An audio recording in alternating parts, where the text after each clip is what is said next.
Hello, Malcolm. I'm excited to be speaking with you today because there are a variety of odd things about lesbians and we need to talk about it because it's really bothering me. And let's just jump right into it. One analysis of census data found that 36% of women in their 40s with same-sex partners were previously married to men. Sorry, this is hugely understating this. This is 36% of lesbians in their 40s had previously been married to men. If you go to lesbians in their 50s, it goes to 50%. And if you go to lesbians who are 60 plus, it's 75%. And that's what got me started on this because I found that while we were researching another podcast episode. So I dug deeper and then I just found all these other things that didn't make any sense. Like, despite there being fewer women who identify as lesbian, a large pooled analysis reported around 1.5% of men but 1.2% of women in surveyed populations identified as gay or lesbian, respectively. There are more lesbian marriages than gay marriages, at least in the USA. Roughly 53% of same-sex marriages are lesbian, which is weird because I only now know gay couples. So where are these mysterious lesbian couples? Yeah. Also, women make up the lion's share of LGBTQIA population, but mostly due to their identification as bisexual, which they identify as at twice the rate of men. Plus, also the rate at which women identify as lesbian or bisexual is trending up with younger generations more than at the rate at which young men are identifying as gay. So the whole theory of like you're born this way doesn't seem to align. Well, yeah. I remember this all started with us going into this, and I think the thing that shocked you because with the previous marriage ones. Yeah, I was like, wait, what? 36% of lesbians were previously married to a man. Right, so it's like you're probably not that lesbian. Yeah, on a scale of 1 to lesbian, I mean, you're not that lesbian. So I was like, are lesbians even a thing? And then I started to think. Right. And I started to be like, okay, when I think through what I know of history, I know of a lot of gay males in history. I know of a lot, or not a lot, but a few women who decided they want to dress up and act like men.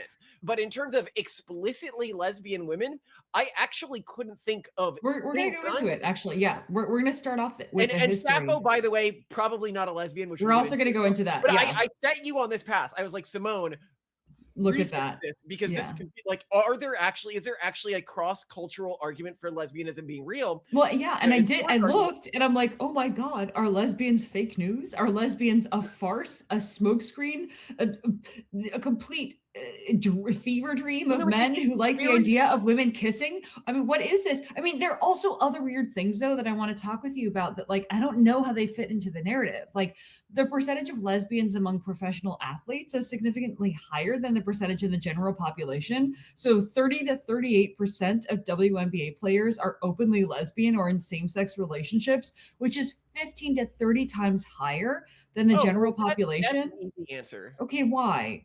That's likely due to poor performance-enhancing hormones they're taking. Maybe, but also there are also disproportionately more lesbians in academia, STEM fields, psychology, social work, law, nonprofits, the trades, and the military. They're not doping. Right. Okay, so first of all, you're dealing with two categories here. One is probably doping, and one is probably just more urban monoculture. Oh, I was going to say maybe higher like fetal testosterone? No, well, that could be partially it, but military, I would expect rates of doping because it's useful in training and everything like that. In terms of academia, I mean, you're dealing with an extremely urban monoculture environment. So of course they're going to feel pressured into identifying as same-sex attracted. Instead of just bisexual or asexual or trans? Oh, yeah. Bisexual people are really heavily discriminated against by the urban monoculture. Bisexual is actually kind of like a conservative or right-leaning identification within urban monocultural environments because many gays and lesbians see it as being a traitor or not being fully dedicated. Oh, yeah, everyone hates, they're the Mormons of the sexual identification. Everyone hates bisexuals. See our episode on like what's wrong with bisexuals because we go over the stats showing really weird stuff with bisexual stats.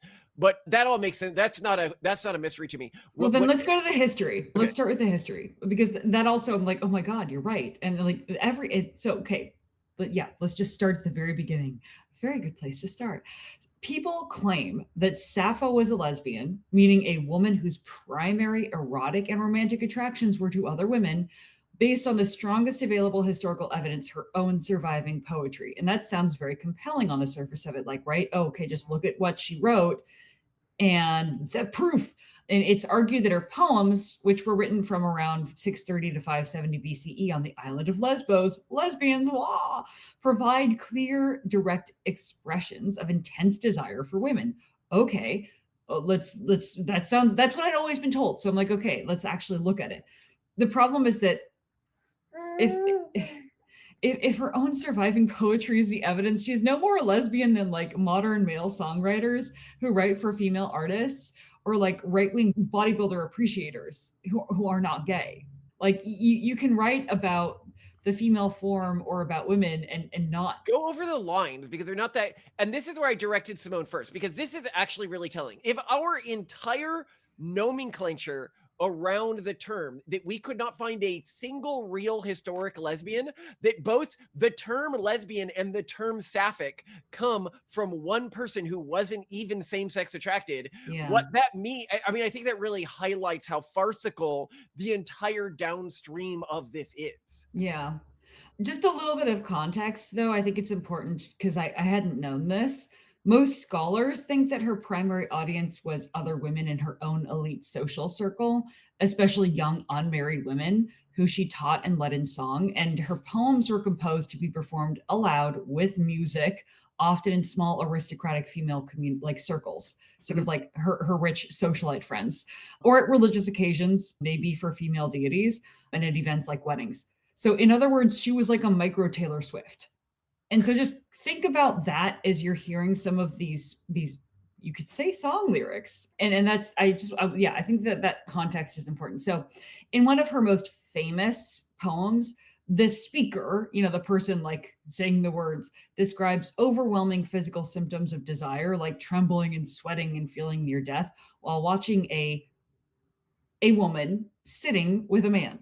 And the intensity is portrayed as romantic or sexual jealousy and attraction to the women, allegedly, and according to historians. But let's actually look at the lines written, translated into English, to be fair.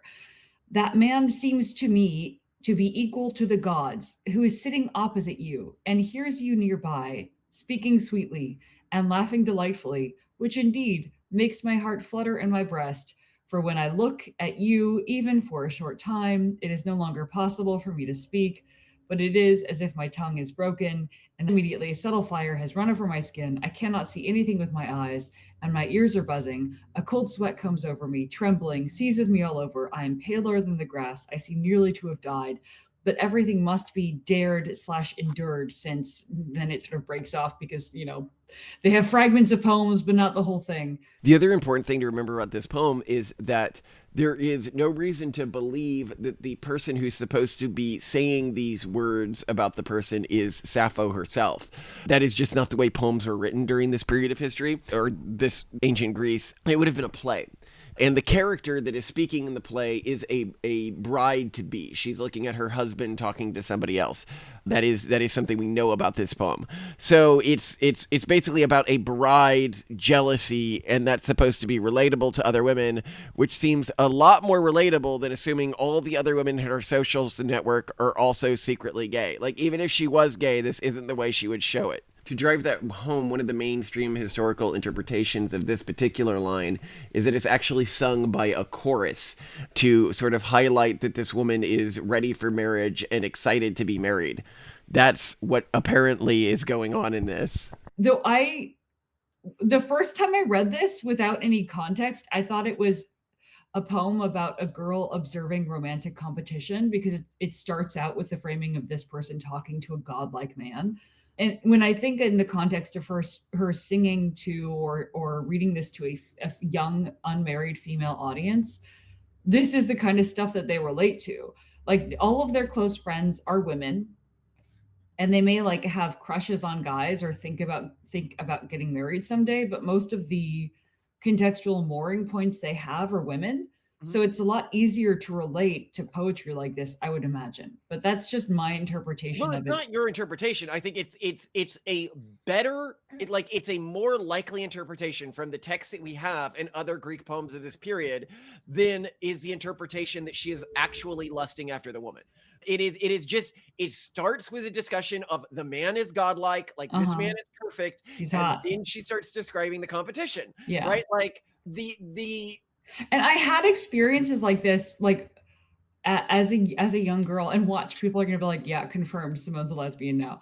But all of the like, when I looked at people's body parts as a young woman, like in high school and stuff, or middle school, I remember sitting in an assembly once and looking at a girl's legs and being like, oh my God, her legs are perfect. And you think, oh, she is confirmed a lesbian.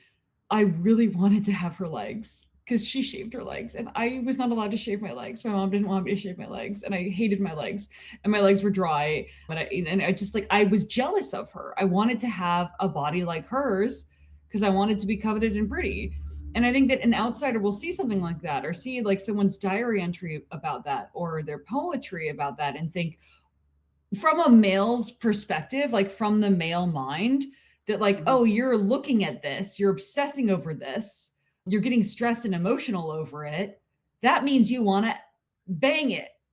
And that's not how women's minds work. There's a lot of jealousy. That's actually really interesting. It is male historians reading this and not understanding that what's like, being described confirmed. here. She wants to bang her because that's wants how to it bang. Anybody? Yes. Yeah, whereas like with women, I think there's so much more mental processing power dedicated to intra-sex competition. Which is very emotional, which is very focused on appearance and all these other things. And there's all this research that shows that like, hair cutters will cut women's hair a little shorter than they should because they're like, oh, you're a little too pretty. And there's just all this stuff going on. And that this stuff gets misinterpreted. But also, then when I read the historical interpretations of that clip of that snippet of poetry, I'm like, oh God, like imagine like far future humans discovered fragments of Katy Perry's I Kissed a Girl. And we're like, oh, the famous historical lesbian, Katy Perry. Yeah, the historical calling it Perryism. Oh, you're a Perryist, aren't you? Because you're but I Kissed a Girl and I Liked It is even more explicit than anything Sappho ever wrote. Yeah, that she, you actually kissed a girl and it felt like, instead of just being like, oh, I looked at her and was like, oh. But I mean, there's all these other songs about like admiring women even today and stuff like Suddenly I See, Put Your Record On. You have some other clips from Sappho? Because I remember like all of the clips from her are like comical that anyone would think. Yeah, so in fragment 1 of the hymn to Aphrodite, the speaker prays to Aphrodite for help in winning back an alleged, according to broadly male historians, female lover who rejected her, using language of pursuit, flight, reciprocation that they argue is typical of erotic poetry. And Grok, when asked to summarize the original Greek without referencing external sources, which I kind of don't believe it actually did, it says the speaker, Sappho, so immediately, because I didn't say Sappho. The speaker, Sappho, passionately calls upon Aphrodite, the immortal goddess born of Zeus, who weaves, wiles, and sits on a many-colored throne. She begs the goddess not to crush her heart with grief or anguish. She recalls how Aphrodite has heard and answered her prayers before the goddess left her father's golden house, yoked her swift sparrows, blah, blah, blah. So basically, she talks a lot about Aphrodite in terms of like, oh, the goddess who does the things and rides the horses, chariot, whatever. Yeah. Aphrodite promised that the beloved who now flees would soon pursue, who now rejects gifts would soon give them, who now does not love would soon love, even against their will. The poem ends with the speaker pleading to Aphrodite to come now, release her from her painful worries, grant whatever her heart longs to achieve, and stand as her ally once again. No, but I also asked Grok if she was referring to a woman, and it said the speaker in Sappho's hymn to Aphrodite, fragment 1, is asking Aphrodite to help win the favor or return the favor, love/affection of a woman, and that's based on, I think, how a verb is conjugated. So it's I don't think it's ambiguous that this is about winning back the favor of a woman. What Simone forgot to mention here is there is literally no evidence that the poem is being written from the perspective of a woman. Now, keep in mind, poems of this period would have been like plays. This is a bit like you're reading Twilight, and because Edward likes to watch Bella sleep at night, you're like, oh, look, he's showing an intense desire for a woman. No woman ever could have written fantasies about men showing intense desire for women. But again, what was the life of an ancient Greek woman?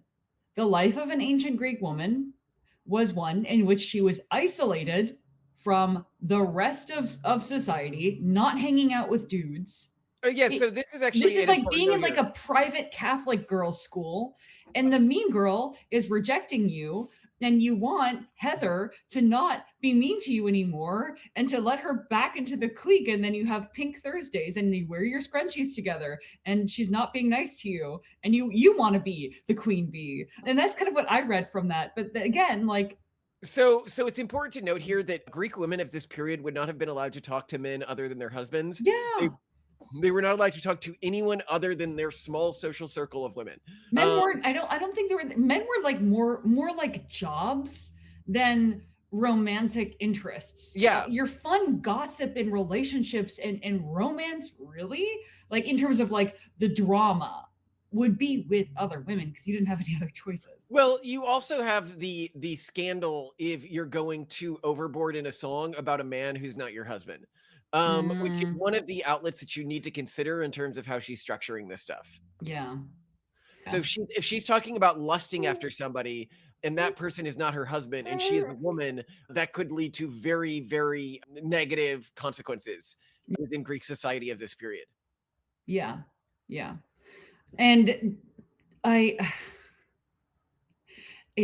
just think it's not fair. There are also, it should be just more broadly noted that some fragments of her poetry hinted attraction to men too, or at least heterosexual marriage norms. So I decided to look for some of these, and as soon as you read them, it becomes really clear that her style was writing about men lusting after women.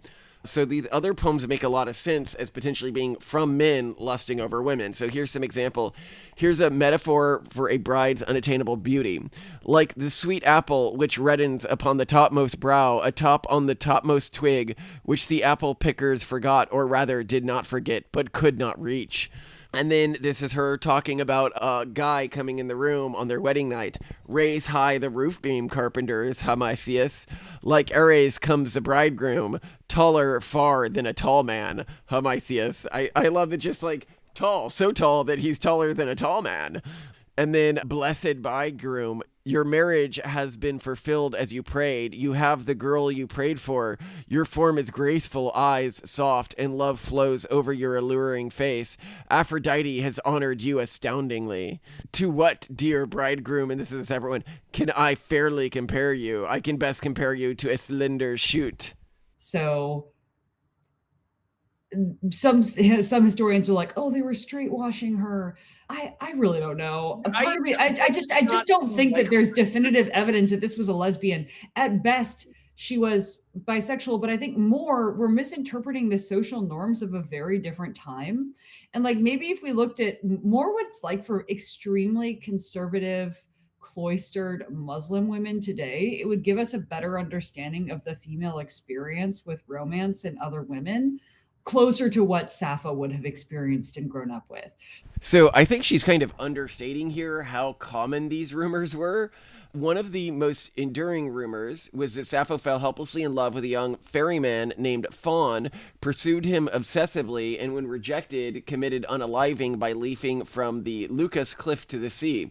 This tale implies intense heterosexual passion and promiscuity, and it frames her as an over-sexualized predator, specifically desperately betting and chasing young men. We see this in numerous sources, including Maimondros and Ovid, but I would note that's not the only one. We also have from a number of historians that Sappho was married to a merchant named Carcalus from the island of Andros, with whom she had a daughter named Cleis. Cleis comes up as her daughter in a number of her poems. We also have Sappho frequently depicted as in 4th and 5th century BCE Athenian comedies as a promiscuous heterosexual woman, eagerly pursuing and sleeping with younger men or rival male poets for affection. For instance, lost plays titled Sappho by authors like Diophyses portrayed her in heterosexual entanglements with male contemporaries. So for hundreds of years after her death, all anyone could talk about was what a promiscuous heterosexual woman this person was, and she has been rewritten by modern historians. Like, if she was gay, why would these rumors be going around? Presumably this would be the lesser rumor, this would be the lesser scandal than her being gay. But no. To me, this implies it's almost completely impossible that she was gay or even bisexual. Roman philosopher Seneca, 1st century CE, even complained about a scholar writing a treatise debating if Sappho was a prostitute. These depictions are so common with Sappho that they've had to come up with the two Sappho theory, which is what progressives use to try to defend against this, saying that there were two famous poets named Sappho at exactly this period, and somehow we only know of one from the poetry, the lesbian one, and the other one is a complete myth, only known about from rumors from how slutty she was. And so some historians argue that she might have been bisexual by modern standards, though apparently her surviving erotic poetry, or seen as erotic, is directed more toward women. And then much of her work was lost, and ancient rumors sometimes portrayed her as being promiscuous with men instead. There's one fictional story of her leaping off a cliff for a man named Phaon. Like, if we looked at an elite circle of cloistered Islamic women in a very strict Islamic state. Yeah.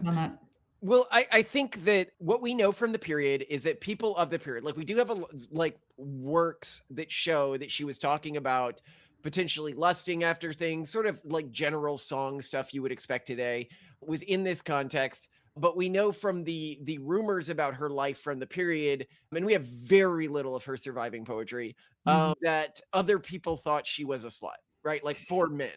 And I do not understand. People can be like, oh, that's straightwashing. No, it would be straightwashing if some historian did that. These are people from her own time period who are spreading scandals. If she was sleeping around with women, that would be more scandalous. That would have been the rumor. You don't spread a lesser scandal against somebody that's absolutely wild. But more important, I think, when you look at fashion magazines that teen girls read, they're spreads of women, young women. You could argue, sort of poetically, lust after the bodies of attractive young women because they wish they looked like them, because they're jealous of them, because they're engaged in intersex competition and trying themselves to be, and yearning themselves to be more attractive. And I think that's just, it's very difficult for the male mind to understand. There are no, to my knowledge, female magazines of just like bodies of boys, like just hot boys. I know there's like I've seen a trope sometimes of women having pictures of men in their lockers or something, like famous guys, but like that's a much more common thing that you'd expect to see in like a teenage boy's like 1990s room. Like the Pamela Anderson poster is iconic, right? But when you think of, in your evoked set of like 1990s girls' room poster, it's not like a bunch of pinups of men. Girls lust visually after girls, and not because they want to bang them. And I don't know how to explain this to people. I've done my best, okay? But to your example also of just notable historical lesbians, because I think it's fairly safe to say that Sappho is at best bisexual, probably not even that. And I think it's very weird that we now choose to call them lesbians. That's just wrong. Okay, let's go to more historical examples here. So I asked multiple different AIs to give me historical lesbians, and I don't know, man. I'm not even convinced a lot of these people were same-sex attracted, like sexually attracted. Part of me is just like, they're like, you know what? Men are kind of dicks, and I have a friend here and we have something good going. Can we just like have a bromance?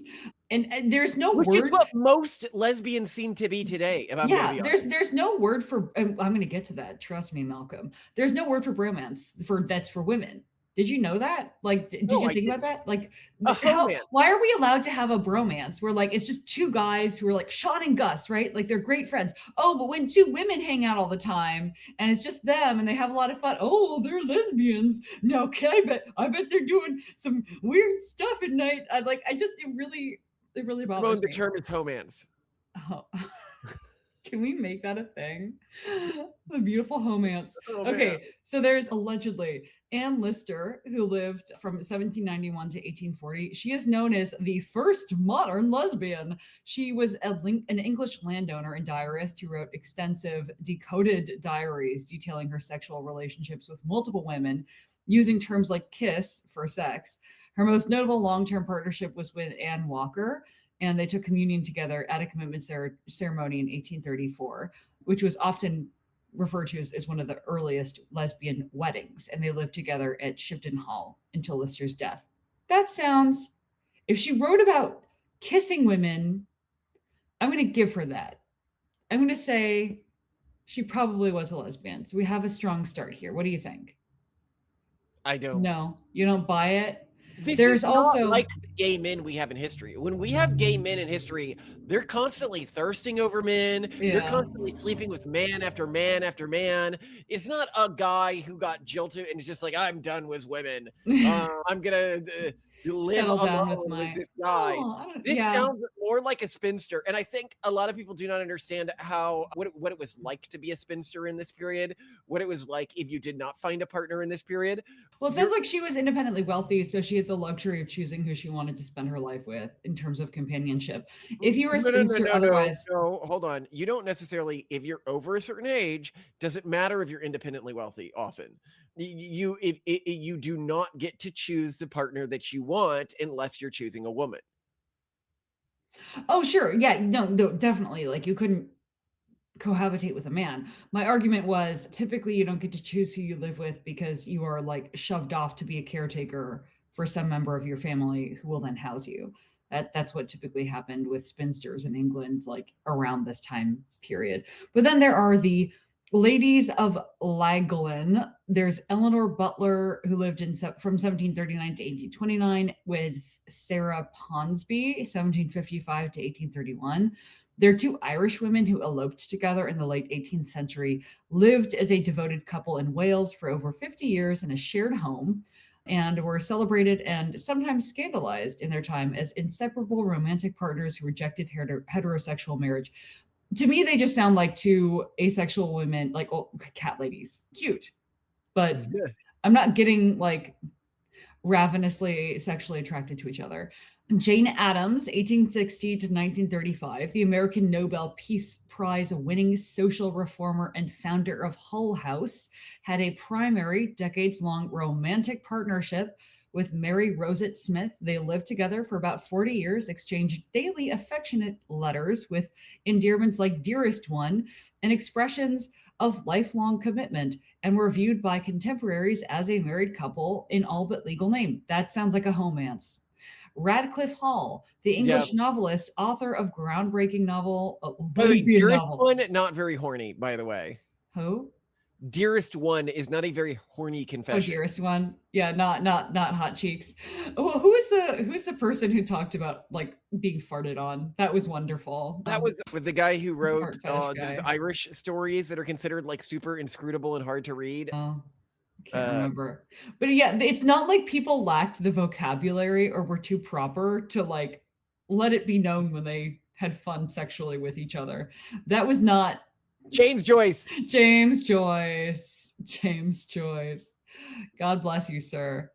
God bless you. No, but the point, but I think you make a strong point here. What I really need to see to believe that lesbianism was real in a historic context is a woman who was sleeping around with multiple women. I do not need to see a spinster who settled for another spinster, okay? Yeah. Anyway, let's see. Radclyffe Hall, English novelist, author of the groundbreaking lesbian novel The Well of Loneliness, lived openly in masculine presentation and had a long-term partnership with Una Trowbridge from around 1915 until Hull's death, who was her devoted companion, lover, and eventual biographer. They were known as a couple in artistic and queer circles.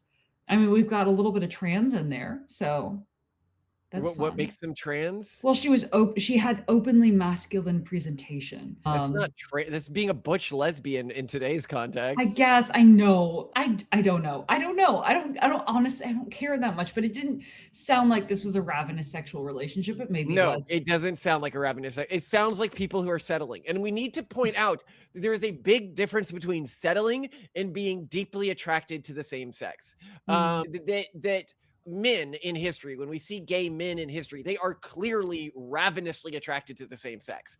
That none of this sounds like that.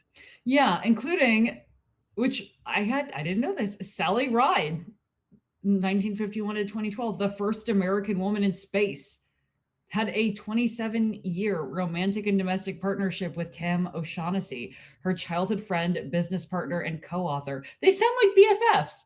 Publicly confirmed after Ride's death through her obituary and family statements. Honestly, that just sounds like BFFs, which is really Again, sweet. this is what we're saying. It just sounds like BFFs. Yeah. Yeah, like that sounds adorable. And people who want to say that women, when they're in relationships, like gay women today, when they're in relationships, people want to be like, oh, well, women just don't, sleep around a lot. They don't trade partners a lot when they're in relationships. So we should expect something different than what we expect from gay relationships.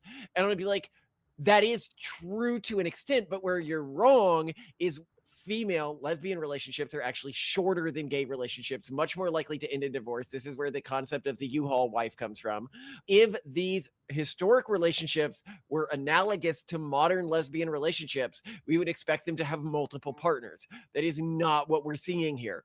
Well, and also there's so much reaching with historical lesbians. Like another one that apparently gets alleged a lot is, of all people, Eleanor Roosevelt, who apparently had a long-term intense relationship with Lorena Hickok. Hick was her nickname, evidenced by thousands of passionate letters. They exchanged rings, apparently, too. And I'm just like, Eleanor Roosevelt was... Are you dropping the fact that she was married? Roosevelt? How'd she get that crazy name? Was she related? But whatever. She was definitely a lesbian, so screw that. She had friendship rings with her BFF. She had friendship rings. Hardcore lesbian confirmed. Yeah, like have you guys never heard of like girls exchanging friendship bracelets? I think I even had a friendship necklace. They sold them at Claire's, which if you're not in America, there was like this cheap jewelry store that you'd find in every like mega mall before they all died. That like, there's like hearts, like each part of the necklace has like half a heart and you put them together and they fit. I had those with like some friends, it's like, it's a thing. It's a homance. Okay. We're making it. It's a thing now. We're making it a thing. But then also when you ask AI about historical gay men, you just get a bunch of great answers. And I think some of them. For some examples of just like how low the bar is and how explicit gay male poetry is. So if we're looking at the period of Sappho, here's one. Boy, you are like a horse, just now sated with seed. You've come back to my stable, yearning for a good rider, fine meadow, an icy spring, shady groves. If we go to a bit later, you have your honey sweet eyes, Juviettes. If anyone let me keep on kissing them, as much as my burning desire wants, I'd never grow tired, not even if the kisses were more numerous than the ears of standing corn or the stars in the sky when night is quiet. And note here, this is explicit, like it's explicit that the kisser is male and the subject is male.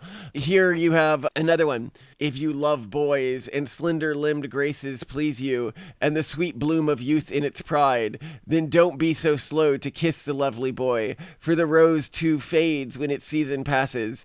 This is very about young people, a lot of these. I will note that. Ooh, that could be an interesting one. It's if we see gayness that is not pedesty after the Roman period up until fairly modern times. Well, I mean, first off, there's just this amazing precedent of all these Roman emperors who just, not only are they like, this isn't like, oh, well, they have this close friendship or whatever. It's like, well, they're gay harem, of course, their stable of boys who were there for sex. It's just really clear that it's a sex thing, because you don't have a harem of boys just because you're like really close to them emotionally and you want to settle down together and write passionate letters back and forth. That's not how a harem works. I've not heard of a sexless harem before. They're also more like some people stretch. People argue that Alexander the Great was gay. He's a lesbian? That he had an intense relationship with Hephaestion, his childhood friend and closest companion. Why do people want to push this when there's so many obvious examples? Alexander the Great had a relationship with his horse, then he had a relationship with a guy. I'm going to be honest. That's my bromance. My ultimate bromance is Bucephalus and Alexander. Good name, by the way. That's the thing is like, I want Should we name our next dog Bucephalus? We're gonna name our next dog the Commodore or something, like to stick with. I don't know if I mind Bucephalus. Bucephalus is great, but I don't know if we could ever get another dog after the professor. She's so perfect. She's a very sweet dog, but I think it'll be one of her pups. Maybe, yeah, maybe. Bucephalus. It's not bad. I mean, I'm also okay with never having another dog again if you don't want to. But yeah, anyway, like the fact that there were like harems of dudes across cultures, I think is for me the biggest thing.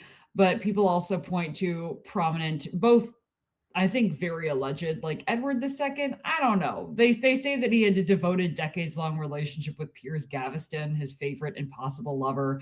I think it's much more obvious, for example, that like Louis Philippe, King Louis XIV's brother, who, you know, would wear dresses and had like a very open male lover. Like people are walking around like they're obviously at it. Like you can. Versailles was not a very private place. And then there's Oscar Wilde. There's Alan Turing. I mean, we know that Alan Turing was gay because he was chemically castrated. What I'm saying is you don't have any lesbian equivalent to Alan Turing or Oscar Wilde like, or anything like that. We have to jail you for being, they're not, anyway, I'm not even going to go into the historical gays because we know that they're real. They're not alleged. We know about the sex. We know what they're into. They were very, but yeah, to your point about when we hear about lesbians historically and even today, weirdly, it's two spinsters living together. There's not a lot of sex going on. So a widely cited early study by sociologists Pepper Schwartz and Philip Bloomstein from their 1983 book called American Couples, which was based on surveys of thousands of couples.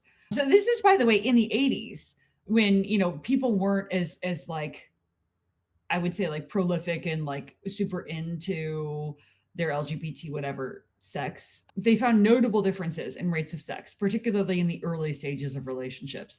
So among couples together for 2 years or less, 67% of gay male couples reported sex 3+ times per week, compared to 45% of heterosexual couples and 33% of lesbian couples. Then among couples together for 10+ years, only 11% of gay male couples reported sex that often, compared to 18% of heterosexual couples and just 1% of lesbian couples. Like they tried, they're like, no, we're definitely lesbians. Let's wait, just 1% of lesbian couples had done what? Had sex 3+ times per week.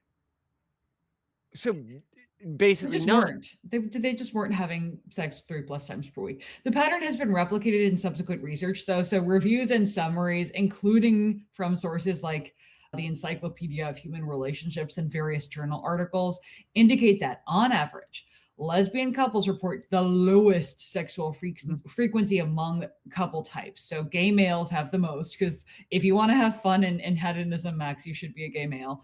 And then heterosexuals, and then lesbians. And I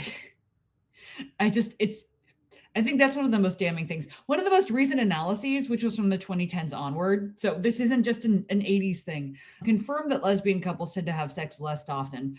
For instance, higher proportions reporting sex once a month or less, sometimes 23 to 74% in certain samples, depending on the study and comparison group, compared to other pairings. Gay male couples and relationships often show frequency similar to or higher than heterosexual couples. But again, with recent research, like 23 to 74% of lesbians report having sex once a month or less. And who knows what they even define as sex? Kissing, possibly. So the term lesbian bed death originated from these findings, particularly the Schwartz-Bloomstein study. And that was supposed to describe this perceived sharp decline in sexual activity among long-term lesbian relationships.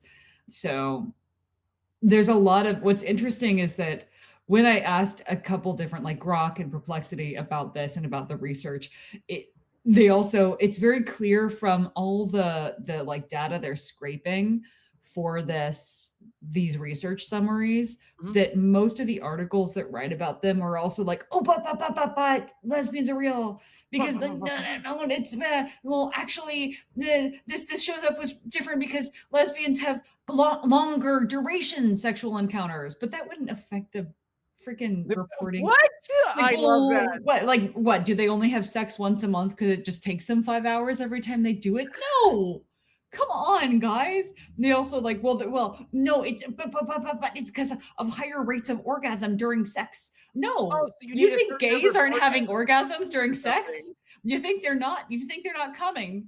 Really? Or equal or greater overall sex and relationship satisfaction, often emphasizing quality, emotional intimacy, communication, and non-penetrative activities over sheer frequency. They're like really reaching here. Yeah, that doesn't sound also good. Like, I don't know. I mean, is there overall higher satisfaction in lesbian relationships if there's all these the higher rates of divorce and abuse? And yeah, I mean, we're reaching. And then, of course, there's the issue that got me so perplexed about the existence of lesbians at all in the first place, which was the marriage issue, that so many lesbians were formerly married to men. In fact, the lesbians that I grew up knowing were formerly married to men. Why? I mean, obviously why. I mean, I had friends whose moms were lesbians, but how were those friends created in an era in which IVF was a lot? Right? Yeah. How did you have so many friends who had lesbian moms? Yeah, it's because they had dads who were their ex-husbands, and that is how it worked. A commonly cited UCLA Williams Institute analysis of census data from around 2010 and earlier periods found that 36% of women in their 40s with same-sex partners had previously been married to men. This rose to over 50% for those in their 50s and about 75% for those 60 and older. This pattern is attributed to many women coming out later in life, often after heterosexual marriages and families. So they're trying to attribute this to, this discrimination. The stigma. We all know that lesbians are... Yeah, I mean, you could also just not, like, if it were such a big deal, though, maybe you just don't marry at all instead of marrying a man. But okay, in more recent data on remarriages, like a 2019 ACS No, but what's analysis. funny about this is you've told me before that if I ever die and you remarry, you've constantly told me that you have like a list of women. You don't have a list of men. You're I know. I would marry women if you died. And what are they going to call you? The lesbian in history? Simone, famous lesbian. Famous, prolific lesbian. Yeah, like... Where did they come from? Who knows? Yeah, but here's the thing, which you're not pointing out, is that I would want to marry the same women that you would want to marry. Oh yeah, no, actually, we've gone over our list of who we want to marry if the other one dies, and they're the same women. It's the same women. Which is so cute, actually. So there's I don't know if, like, for those of you who are not familiar with the Church of Latter-day Saints, the Church of Jesus Christ of Latter-day Saints, aka Mormons, you're like forever married to someone. When you get temple sealed in your marriage, when you die, you're gonna be together in your afterlife. You can't undo that, at least not easily. And so when women, like when wives get terminally ill, they will sometimes coordinate with their husbands, if their husbands plan to remarry, and pick out the next wife and try to be on good terms, like make sure they're on good terms with that next wife, because they know that they have an entire eternity with their husband and that woman, their sister wife, in the afterlife. And what I think is cute is that we yes and that into like, well, I wonder if we should tell these women that they're on our like. No, hey, just if I die, no, we're just gonna surprise them. We're just gonna surprise them. Highly approved. Yeah, it's okay. It's gonna. We can write it down privately somewhere. I can record a video. You can record a video, and then in the event of death. Yeah, you're like, you should really give her a shot. She's a great woman. Yeah, like, she'll handle a lot of stuff around the house. Give him a chance. He's freaking awesome. You're gonna love it. You fully have my blessing. Oh God, why are we saying this on a publicly recorded podcast? But anyway, that's that. Well, no, because I think if one of everyone's going to come away from this saying that I'm a lesbian. This is very annoying. I'm very annoyed by this. No, but this is how all the historic lesbians feel, quote unquote lesbians, right? I know. It's fake news, people. No one understands female sexuality is my opinion here. But yeah, so where was I? The Bowling Green State University data showed that about 42% of women entering same-sex marriages were remarrying, implying a prior marriage, which was almost always to a man, given historical norms. This is because in a lot of the surveys that are being used for this, they're not reporting like what the affiliation of the previous marriage was. Though who knows with the high rates of lesbian divorce, like it's not perfect data. But contrast that with gay men. The same older Williams Institute census data analysis suggests that the rate is notably lower for gay men than for women, with expert consensus that late life transitions coming out as after a heterosexual marriage is much less common among gay men. Because if you're actually gay, right. Well, and in our society, gay men are significantly more discriminated against than gay women. I'm sorry that that's going to offend gay women, but that's just like an obvious thing to anyone. Yeah, that's the thing. No one cares. No one cares. Nobody cares that you're a lesbian. They're like, well, whatever, right? Yeah. Yeah. It's just, and I think probably this comes from like sort of there are religious things, I'm sure, but I think it has to do more with the fact that STD risks are a lot higher and like disease spread risks are a lot higher when you're doing penetrative anal sex, and lesbian relationships just don't really like, are you fingering each other? Like it's just not going to cause problems in the state, like from a disease spread standpoint. And also no one's getting pregnant. Well, and it's not gross to anyone. Nobody's like, like it's gross to me. I have a huge bias against vaginas. I really don't like vaginas.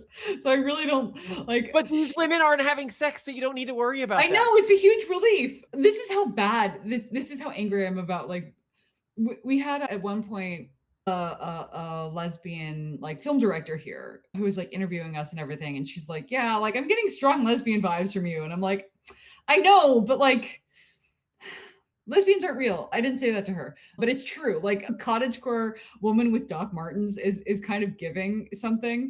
But Malcolm, you also give lesbian. So don't look at me. That's why I'm wearing this now. So that's why you're wearing, the gambeson. I changed lesbians appropriated leather jackets. I have to do what's the word? Hostile compliance? What's the word here? Oh yeah, malicious compliance. Malicious compliance with people saying I need to be more trad. Right. Yeah. So I got medieval armor. Well, and it's not your fault that lesbians appropriated sweaters and leather jackets. It's very annoying. I'm very off-put by this. That was my wholesome dad look, and lesbians took it. So now they took it. I need to dress like your medieval husband. Yeah, because what are you gonna wear? Hoodies, freaking North Face jackets and vests, like button-down shirts all the time. It's just not. Anyway.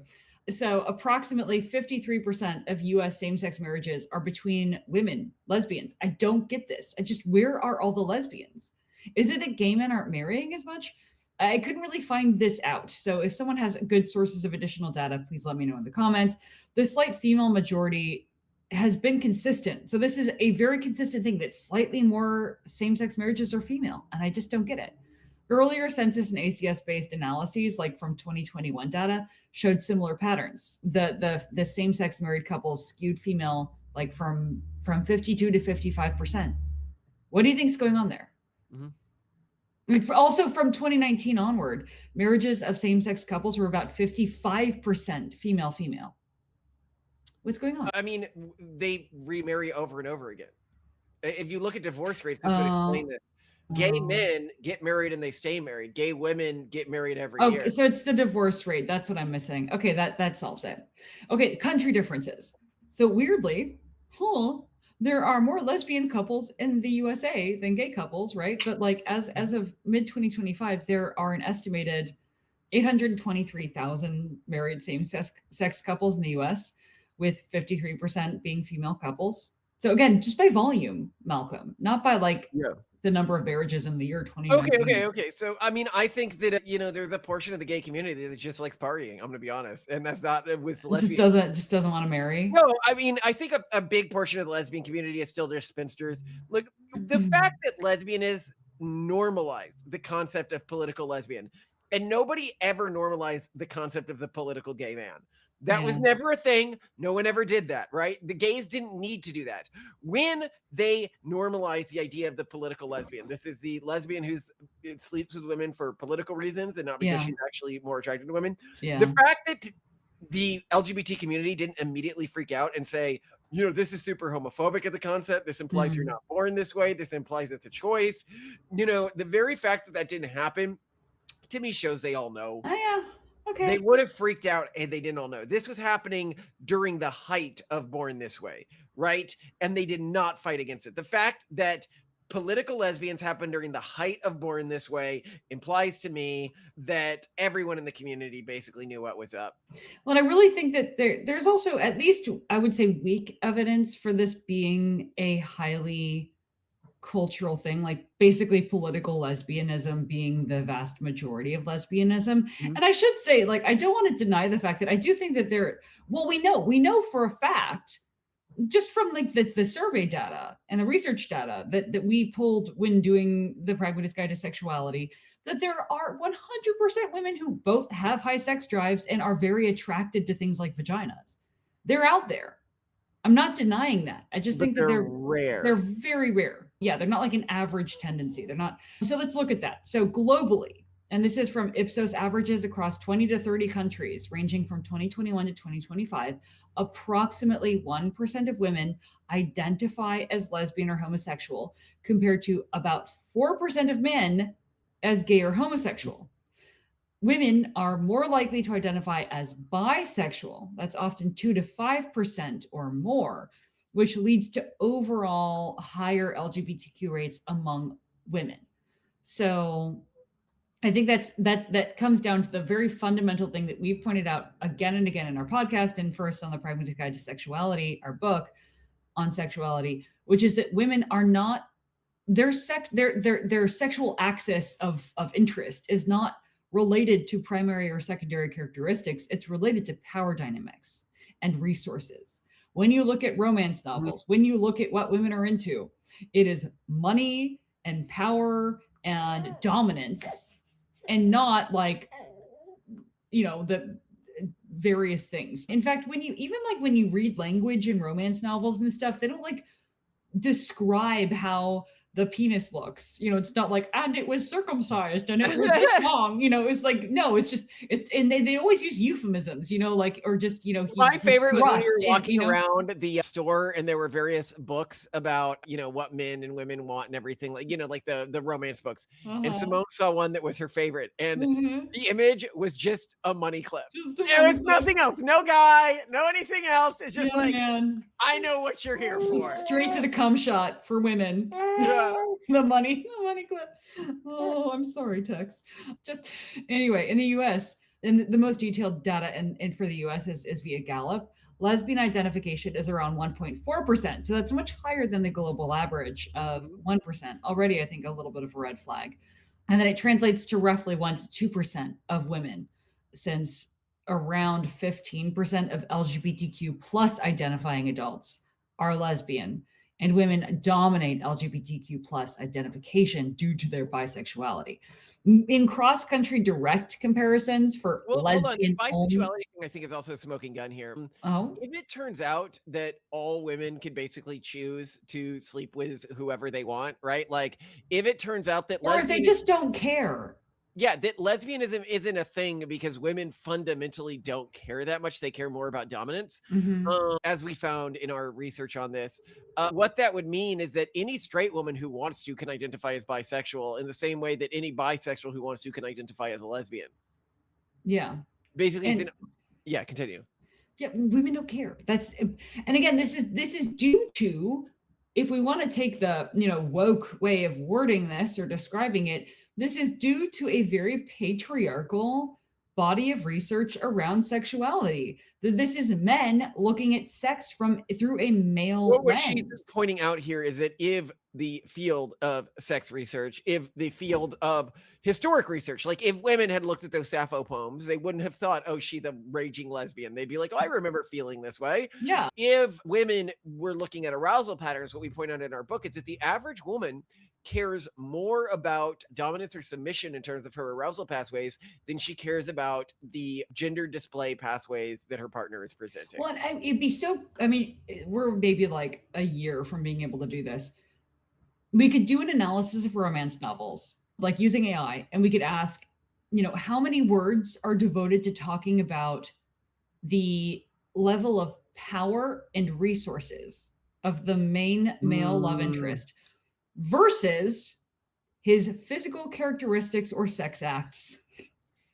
What do you think we're going to find? Everybody knows what we're going to find. 5%. 5%, it's his body and his appearance and his sexual activities with her, 95%. It's the resources, it's the wealth. 95, yeah, and people being scared or looking up to him or whatever. Yep. Him being dominant. That's it. I mean, like, and I've read to fall asleep, people. I don't read them for reasons. Of course you don't read them. That's how you're in book 5. I hate this because Tex. Oh, now Tex knows that his mom is a horrible woman. Okay, he's falling back asleep. Okay. God. By the way, I was able to run these analyses on things in the public record. So if we're looking at Pride and Prejudice, Mr. Darcy, there are 670 words tied to his power, resources, wealth, status, estate, influence. And then physical characteristics, appearance, and looks, only 176 words, which means there are 4 times the amount of focus on how powerful and wealthy he is than how attractive he is. If we go to Wuthering Heights, Heathcliff, there are 1,704 words tied to power and wealth, and only 622 words tied to appearance and looks, which means that there are 3x the number of things tied to wealth than there are tied to his looks. If we're talking about explicitly sexual acts, there are 0 sexual acts, by the way, in Pride and Prejudice, and there are 296 words like desperate embraces, kisses, etc., which would mean 6x references to power. If we go to Jane Eyre, Mr. Rochester, there are 2x the focus on power over looks, and then there are 4 to 5x the focus on power over romance stuff, like convulsive grips on hands, wrists, passionate kiss, etc. And then I had to do a sentiment analysis on X, and it shows that posts from women thirsting after characters in books, this is 2024 to 2026, show that 70% emphasize power and resources, and only 20 to 30% look at look. Anyway, though, let's see. God, where was I? Oh, here's another really big, I think, smoking gun, which is that rates are higher. Rates of there we go. Okay. So another important thing to note is that cross-country direct comparisons for lesbian only among women are rare outside the US and UK. And many sources combine gay and lesbian to report overall same-sex attraction just because the numbers are so small. Plus, very important, rates are higher among younger women. So 5.4% of US Gen Z women identify as lesbian per Gallup. 5.4%. Suddenly you're like, oh, I only like women. You don't, like, if people are born this way, you don't just jump from 1 or 1.2% to suddenly being 5.4% just because, I don't know, like, people are more accepting of lesbians now today. No, it's. I think a lot of this comes down to. Oh, actually, I need to make an aside here. This is knowledge that I have that the average human may not have. Okay, what? Okay, so I hung out a lot with the LGBT community in high school, and people also know I slept around a lot. Because you're a lesbian. I'm kidding. What is actually fairly common, because women knew that. In the community, they knew that other women talked about me. I was whatever status, didn't talk about it, didn't. You did not sleep with women who said they were lesbians. Lots. In fact, almost most women. Yes, it's like a thing. Like, and they actually, well, they would come to me, and I remember what one of them said, right? Like, because it really stuck with me. I don't know why it remembers me, but she was known in the community as like a gold star lesbian, blah, blah, blah. Oh, no, you ruined it. And she's like, it just feels really different to have a D inside you. And sometimes you just get really thirsty for that feeling. And I like girls and I like being seen this way, but like this feels different, and this is something that like she actually had girl, like this girl, you know, lesbian, no periods. I need to just sleep with guys so I can get that out of my system, and then I'll go back to pretending I'm a gold star lesbian. And the entire lesbian community, all the gold star lesbians, they don't know that all the other gold star lesbians are pretending. Yeah, they're not lesbians, they're thespians. Partner, by the way, also slept with me. Oh, that's cute. They didn't know. They didn't talk about that. Oh, they didn't. Oh, you other man. How dare you? I'm just saying, like, people don't realize like how like these communities. Oh my God. I can't even. Sorry, Tex. Okay. But just anyway, to your point, right? Of like women just not caring. When you compare the rates of lesbians to bisexuals, and then keep in mind that there are about twice as many bisexual women as men, it's just so obvious that like women just don't care. Western countries like the US, UK, Canada, Australia, etc., you'll see bisexual identification among women really just skyrocketing. It's among 4 to 8% overall, but 15 to 20% for Gen Z women, which I think just shows that I think to a certain extent, I think women are choosing either other women or less choosing men because of the political polarization taking place among younger generations, as we've talked about in other episodes, where they're just like, well, I can't really find men who I agree with politically, and I don't really care who I sleep with. So I'm going to, maybe like pair off with women more. Though I should also point out that another cultural thing is just in Asian countries like in Japan and China and South Korea, only like below 2% of women identify as bisexual. In India, it's sort of all over the place. It's kind of hard to tell. So only when bisexual gets you laid by men is bisexual something. Kind of, yeah. I mean, it's extremely suspicious. It's not suspicious. We all know what's up. It's not even suspicious. We all know what's up. Yeah. This is, oh, sorry, Tex. Okay. And again, like just the fact that Gen Z is so much more lesbian, like Gallup's most recent data from 2024, it was only published though in 2025, shows lesbian identification is just like, it has been 1% to 2% for the longest time. Like there has been no change. And then suddenly, 5% of Gen Z women are officially lesbians. And it's very suspicious. And I'll tell you what. Some of the lesbians I slept with, I probably wouldn't have slept with if they weren't lesbians. So it works for them. Oh my God. As a tactic for getting men, that is just so sad. Then of course I'm not even going to go into the number, like the suspicious number of athletes that are lesbians. I guess you could be right in that maybe it's just higher levels of testosterone. I mean, it does increase your sex drive. And if you're around women in that competition format just so much more, why not just get with them? I don't know. What do you think? Yeah. Well, and if you're a competitive dominant woman, you might be more drawn to those sorts of things. You may be less. Remember, women primarily relate to sexuality and arousal through dominance. You may not want a man dominating you, right? In bed or something like that. Oh, that's a good point. You may have a resistance to that. Yeah, it just like feels, like you're kind of not, you're capitulating in some way. I had no idea though. Personally though, I really didn't know. I guess I hadn't looked. I don't really care about anyone's relationship, but I didn't realize that WNBA players were like 30 to 38% lesbian. Women's soccer and football players, like, soccer if you're in the US, around 12% are publicly out as lesbians.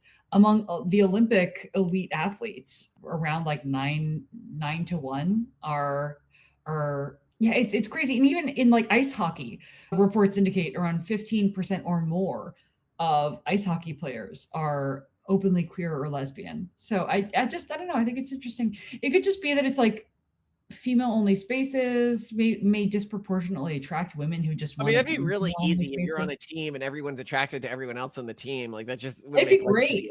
I mean, why not? Yeah. So I don't know what to make of all this though. What my takeaway is just for women, it's just not about the primary sexual characteristics. Don't think about it that way. For women, it's more about politics and power and who you're compatible with and who you have a better lifestyle with. And sometimes that's a woman and sometimes that's a man. And women just, the sex for women just doesn't matter that much. There are absolutely women. I mean, I know we say this, but the mere fact to me that multiple lesbians came to sleep with me when I didn't know about that. Like that to me says that they still have a desire to sleep with men. They just want to do it under the table. Like, well, I mean, here's the problem, I guess. Yeah. So if you're gay, like there's a hole that you can put your thing in. When you're a lesbian, like your anatomy, like for many lesbians to reach good climax, like you require penetration. And I just, with like there are tools and accessories that one can use, and I'm sure that lesbian couples who really enjoy sexual play can use them, but there's just, I feel like lesbians don't have the advantage that gay men do when it comes to like substitution, as it were. So yeah, anyway, fun times, but yeah, I just don't. Oh, here's a particularly funny thing about me sleeping with lesbian. This is back in the days of MySpace or something, right? You know, like, and I remember one of them. This was, I want to say, years after we had slept together. She wrote this post about how like she wasn't going to be used by men anymore, and how like, you know, she blah blah blah, and how men had manipulated her into doing things. It was like, the whole thing was very under the table, like very clearly targeted at me. Like it was like I was like, B, you reached out to me. Like, what are you talking about? Men not gonna use you. You sent me. Like this was a proactive thing on your part, right? And I love that. Well, I think this goes into like why men these days don't want to date anymore, because they know that women may just retroactively decide that they regretted their relationship with you, or that, you know, now you're not a convenient part of their narrative, and then retroactively, depending on the country you're in, you could get arrested. Yeah, no, that's like terrifying. Actively rewriting her narrative to herself on MySpace. No, this is exact, like I think a lot of the guys in our audience will hear you say that and be like, this is why I can't date. This is exactly why, like, I can't get married and I can't find a wife, because the risk of getting with anyone now is that high. We knew, do not believe women. This thing of like, believe women. Oh my God. Simone, you're the worst. You're the worst woman ever. You're not good at womaning. Well, no, apparently I am, because, you know, I'm going to enter a lesbian marriage when you die. Oh, if they'll have me, God, it'll be sexless. I really don't like vaginas. I just really don't like vaginas. If I could have a Barbie bottom, I don't know. I do like pouncing on you every now and then. Never mind. But I try to pretend that there's something down there. Oh God. Anyway, that was fun. Good to chat. Interesting deep dive. So they don't exist historically in the record. It's a modern phenomenon. People think they exist, but I think it's mostly like women finding great company in other women, which is great. Homance all the way. Yes. However, I think it's broadly male historians being like, yeah.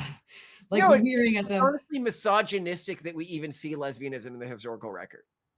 It is, yeah. It's a misogynistic male patriarchal historians doing some quality leering, and I don't like it. The Leering Center. We need to fund more of these. Get some Somalians in here, okay? All right. Love you, Simone. I love you too. I can't believe they call it quality. Did you see Arya Babu's recent piece? The one on the wall? No, I might even do an episode on it. It's very fun. When you read it, you'll understand why when I met her, I immediately was like, this is somebody I can marry if things don't work out with Simone. You met her well after we were married. Well, I know. That's why I didn't make a move on her or pursue her, because I already had a perfect wife. But I've only felt that way about her and one other person since meeting you, where I was like, this would be a fine enough person to marry. And I'm glad that she ended up getting married to a really nerdy looking guy. Like, that's what I want from the type of He's a total catch. Yeah. I'm really no, not nerdy in like a bad, like, you know, 6'5". No, well, I mean, yeah, like alpha nerdy, Mike Dexter, astronaut Mike Dexter nerdy. He comes across nerdier than astronaut Mike. He comes across as like a leader of the nerd patrol. It's really weird how after you're in a secure married partnership and you run into somebody who you think, oh, this person would make a great wife, you have the exact opposite reaction that you would have before you're in a secure partnership. Because before you're in a secure partnership, you're like, oh my God, I really hope they don't end up dating someone. You know, you get this jealousy, and then you get this reverse jealousy when you are, because you're like, oh gosh, this person is going to be a great mom, has great genes. I really hope they find a partner, and especially a partner who seems genetically close to you. That's why I'm like harking on the very nerdy looking. I'm like, yeah, this guy seems like one of my people, at least from the pictures I've seen. But my kids are going to need people to marry, and there's so few based people having children. And here is the piece that she wrote, titled Against Witchcraft, because of course it is. Well, you'll understand why I got along with her so well. But Simone, sorry, it starts with, ever since I first read Scott Alexander's book review of Albion Seed, I've developed a deep and totally earnest love of Puritans. I'm like a teenage girl clicking her heels together, listening to the Beatles and smoking weed, saying I was born in the wrong generation. Alas, I was born too late to start an extremist colony in the New World, and born too early to start a sectarian splinter group in space. I was born just the right time to start a terror cell on Discord, but I need more Substack followers for that. God, what a delightful person. She is magnificent. If you're wondering who we're talking about, her name is Arya Babu, and she's been on our show before, but just Google her. I hope her star continues to grow. I think it will. Her Substack's bigger than it used to be, and she's just getting warmed up. Yeah, no, she's gonna be well, and now she's got a husband who's building up his own, career, so that could always just end up working out, and then she can go from there. I want her to continue to have influence, whether or not her husband is a breakout success. Anyway, yeah, well, they're amazing. Your husband are working on different things. That's sort of like two gamble. No, you gotta. It's helpful to diversify your portfolio. We're doing something uniquely risky in working so closely together. Uniquely pleasant, because I love working with you. It is delightful. I too enjoy it. After the last episode, people said our early relationship reminded them of a character from Vampire the Masquerade Bloodlines who just becomes a thrall and obsessed with the vampire. And I was like, yeah, that's basically what I thought of Simone when we started dating. I saw that you hearted that comment. That was... Oh, you're such a thing. You're so cute. No, I'm not. You're such a thing. Malcolm. But no, I actually remember thinking that. I was like, I don't know if that specific character came to mind early on in our relationship, but I was like, yeah, wow, she just does whatever I tell her to with, a desperate desire to please me. And I was like, what does a guy like you want but a thrall? And what does a girl like me want but a vampire? It's all good, I guess. We all got our dreams. Okay, I will kick us off. Are you a box race car driver? Yeah. Who do you think is going to win, you or Indy? You think you're going to win? Indy, do you think Titan's going to win? I think she might. Okay. Are you a box race monster?